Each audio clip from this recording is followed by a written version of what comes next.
Fala, galerinha bonita! Professor Marcos Cunha, para dar continuidade aqui ao nosso projeto Fique em Casa Aprendendo, da nossa plataforma Gonçalves Dias. Galerinha, é sempre um prazer imenso estar aqui com vocês para compartilhar esse belo conhecimento que é a geografia. E hoje nós vamos ter uma aula, olha, muito importante para a tua prova de vestibular, tu precisa estar atento.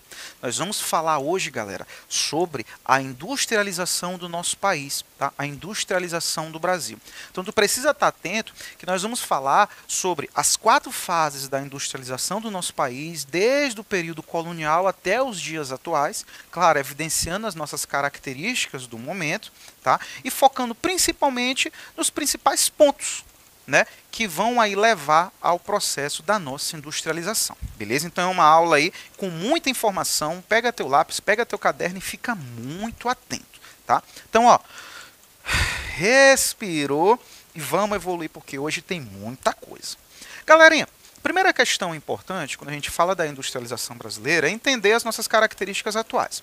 Primeira coisa importante, a industrialização brasileira é considerada uma industrialização tardia ou retardatária. Por quê, Marcos? Porque o Brasil só vai se industrializar a partir de 1930, né, quando nós vamos ter já no século XX, em contrapartida, por exemplo, a Europa já começou a se industrializar no século XVIII, em 1750, por exemplo. Então, quando a gente compara a data, o Brasil se industrializou muito depois dos países que deram início à Revolução Industrial. Tá?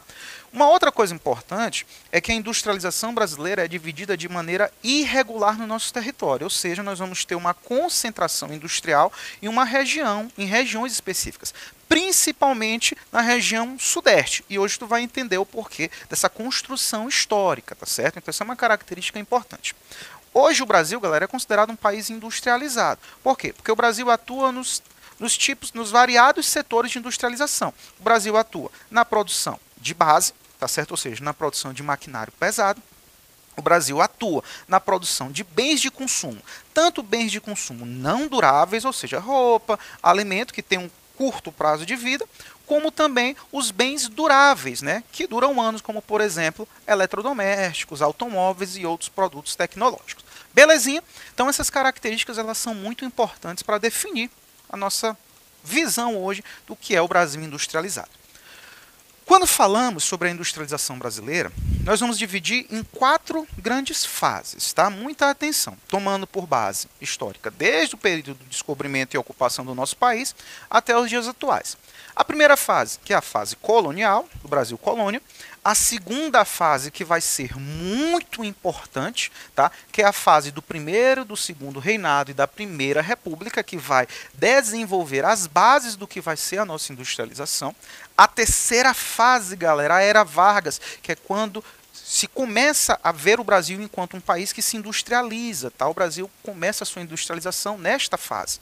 E a quarta e última fase, que é a fase aí da abertura para o mercado externo, que vai se dividir no período de Juscelino Kubitschek, do período militar e da reorganização democrática e a entrada do Brasil, tá, no mercado neoliberal, que é o que nós estamos inseridos atualmente. Beleza? Então, fica tranquilo, tu vai entender tudinho, ó.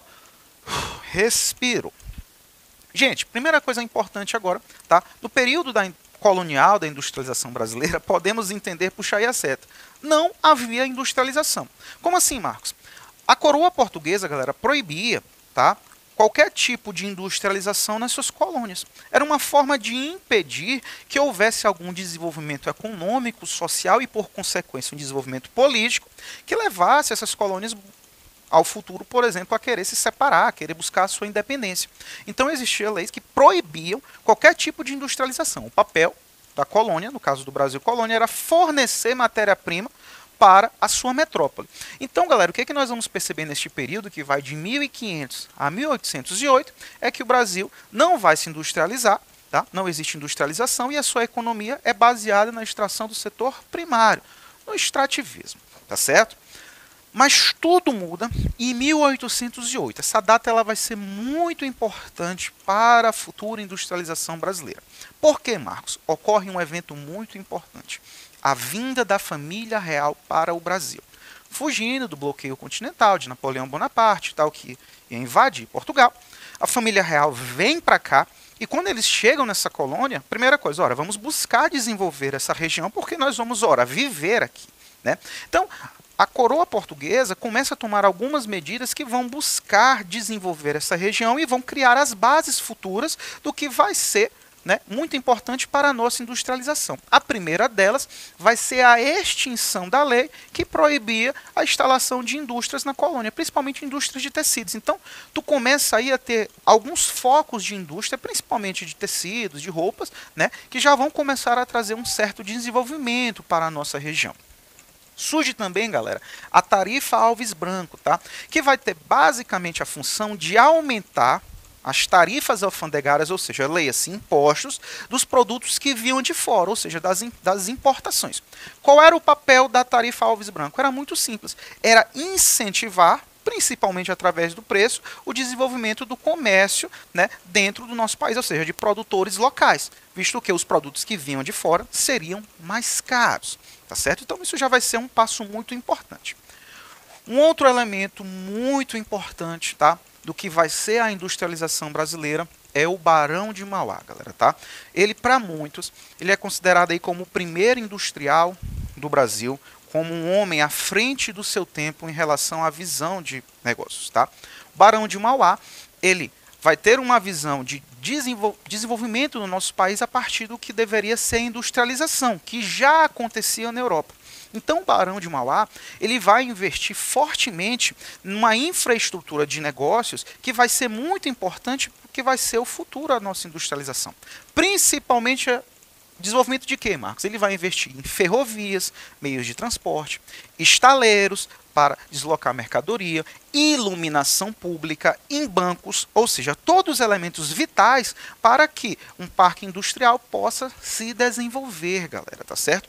Onde, Marcos, que o Barão de Mauá vai desenvolver trazer essas benesses? Ora, na localidade que já existia uma infraestrutura posta pela própria família real, que era a região do Sudeste, onde, né, a família real habitava. Então tu já começa a perceber aí, galera, que a região Sudeste ela começa a provar de uma infraestrutura, de um crescimento infraestrutural que vai ser muito importante um século depois, tá? Somando-se a isso, galera, nós vamos ter outros elementos muito importantes para a futura industrialização brasileira. Nós podemos citar, por exemplo, o café, que vai ser um elemento muito importante no acúmulo de capital que no futuro será destinado para os nossos parques industriais. Nós vamos ter também o papel dos imigrantes, galera, tá? Principalmente imigrantes que vinham da Europa, continente esse que já provava de revolução industrial, e esses imigrantes, quando aqui chegaram, trouxeram já essa mentalidade, esse meio de produção que na Europa já existia, mas aqui no Brasil não. E essa experiência passada vai ser muito importante, tá? Nós vamos ter também, galera, o desenvolvimento de uma classe urbana consumidora, que vai ser muito importante para o comércio local, ou seja, para o desenvolvimento do nosso mercado interno. Então, você já podia ter comércio, focos de indústria, e tu poderia tanto exportar, mas tu já tinha o consumo local. E já dois pontos muito importantes que já vão acontecer no século XX, né, e que vão ser fundamentais para a industrialização do Brasil, galera, que vai ser a Primeira Guerra Mundial. Por quê, Marcos? Com a Grande Guerra, né, como é chamada na Europa, muitas das indústrias que produziam bens de consumo que eram destinados para cá para o Brasil pararam de produzir. A indústria da guerra, né, vai ocupar todo esse parque industrial. Então isso vai forçar o nosso país, o Brasil, a ter de produzir determinados produtos que vinham antes de fora. Então veja como a Primeira Guerra Mundial influencia. E por último, né, o grande ali que também vai dar aquele empurrão final vai ser a crise de 29, né, a quebra da Bolsa, né, de Nova York. O que vai acontecer, Marcos? Com a quebra da Bolsa, a crise de 29, o café, que era o nosso principal produto, vai ficar extremamente desvalorizado. E tu tinha um grande capital acumulado, mas agora tu tem um produto que não tem um valor aquisitivo no mercado. Então o que fazer? Precisamos destinar esse capital acumulado para outras atividades, né, rentavelmente econômicas. E aí tudo isso se junta para a nossa industrialização, que vai acontecer a partir da era Vargas. Getúlio Vargas aqui. O que vai acontecer, galera, tá? Getúlio Vargas, vendo todo esse contexto, ele vai simplesmente chegar, olha, agora é o momento de nós começarmos a desenvolver o nosso parque industrial. Então, galera, Getúlio Vargas vai aproveitar essa infraestrutura já ali desenvolvida na região sudeste e vai começar a criar as primeiras grandes indústrias nacionais, inicialmente indústrias, né, baseadas aí, criadas principalmente pelo Estado, né, as chamadas indústrias estatais, e principalmente indústrias, galera, tá? Privilegiando aí a indústria pesada, ou seja, que vai produzir maquinário ou então matéria-prima para outras indústrias. É nesse contexto que nós vamos ter, por exemplo, o surgimento da Vale do Rio Doce, nós vamos ter na década de 50 o surgimento da Petrobras, todas essas empresas estatais, a Petrobras ainda é uma empresa estatal, a Vale já foi privatizada, mas é nesse contexto que começa a industrialização brasileira, principalmente onde no Sudeste. Um outro elemento importante também criado nesse momento, galera, é o surgimento da CLT. Com a industrialização brasileira, era necessário também aquecer esse mercado interno. Então, o que Vargas pensou? Olha, é necessário aí que se estabeleça um salário mínimo para essa população. Então, se cria a consolidação das leis trabalhistas para estabelecer o regramento desses trabalhadores na indústria. Ou seja, a partir desse momento, tu tinha um salário mínimo, tu tinha os direitos à carga horária de trabalho, para que essa população que trabalhasse nessa indústria tivesse capital para poder consumir, galera, tá certo? Ou seja, aquecer também o seu mercado interno, tá certo? E é nesse contexto que nós vamos ter o grande crescimento do eixo Rio-São Paulo, onde existia essa infraestrutura já pré-existente do século anterior. Beleza, né? E aí, galera, após o final da era Vargas, nós entramos, tá, na era de Juscelino Kubitschek, tá? Que vai ter uma grande mudança se comparado ao período de Vargas. Qual a mudança, Marcos? Enquanto Vargas privilegiava a industrialização com base no Estado, ou seja, o Estado investindo, Juscelino Kubitschek vai abrir o país para as indústrias estrangeiras. É nesse período de JK que nós teremos aí a abertura do Brasil para o mercado externo, ou seja, as indústrias transnacionais entrando no nosso país. Ora, para onde essas indústrias iriam? Para onde tu tem essa infraestrutura já desenvolvida. Então nós vamos ter o Parque Industrial do Sudeste crescendo ainda mais. Qual foi o principal tipo de indústria que veio para cá, Marcos? Principalmente as indústrias de bem de consumo duráveis, né? Principalmente o automóvel. É nesse período de JK, galera, que nós vamos ter aí um grande investimento no setor rodoviário, deixando de lado o setor ferroviário, né, que antes ali era ainda o principal, né, meio de transporte, o principal setor modal do Brasil. Nesse período aqui, né, com as indústrias de automobilísticas vindo para cá, principalmente para a região do ABC paulista, né, das regiões ali de São Paulo, nós vamos ter um grande investimento em rodovias que hoje é a nossa principal, é o nosso principal meio de transporte, é a nossa principal modalidade, tá? Um outro elemento importante também que nós vamos ter no período de JK é a construção de Brasília, galera, né, que vai trazer aí um grande desenvolvimento interno, né, principalmente com a construção da nossa capital e, consequentemente, né, a geração de empregos daquela região. Então vai ser um período também de grande crescimento para o nosso país, beleza? Após o período de JK, entramos no período das ditaduras militares, né, no período militar, que vai de 64 até 85. E esse período ele vai ser dividido em duas fases, tá?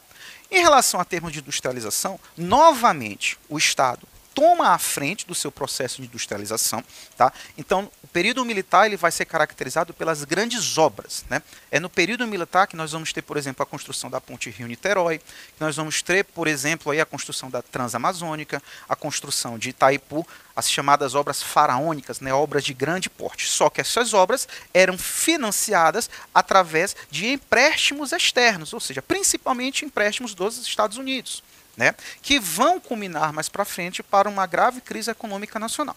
Mas, no período da primeira parte até 73, de 68 até 73, o Brasil vai passar por um período chamado de milagre econômico, porque a nossa economia vai crescer em torno de 11% ao ano, né, justamente baseado nessas grandes obras, tá? Que nós temos o primeiro presidente da ditadura militar, o general aí Castelo Branco, Humberto Castelo Branco. Uma outra característica importante, galera, tá, desse período, vai ter uma grande contração de dívidas, né? Como eu te disse, todas essas obras serão financiadas aí a partir de empréstimos externos que serão cobrados futuramente. E quando chegamos na década de 80, onde o mundo ele vai começar a passar por uma reorganização política, né, e econômica, a partir aí da consolidação do neoliberalismo, fim da Guerra Fria, e principalmente o primeiro choque do petróleo, as dívidas começam a ser cobradas. O resultado é que o Brasil vai entrar numa grave inflação, ou seja, o poder de compra da população vai diminuir, o desemprego vai aumentar e, consequentemente, a atividade industrial também vai diminuir. Esse período é chamado na história por muitos de década perdida, que é justamente o período da década de 80, onde o Brasil basicamente não cresce economicamente, as desigualdades elas tendem a aumentar. Beleza? E como eu te disse, na década de 80 o mundo ele já entrava em uma nova, né, perspectiva, a perspectiva do neoliberalismo com o final da Guerra Fria.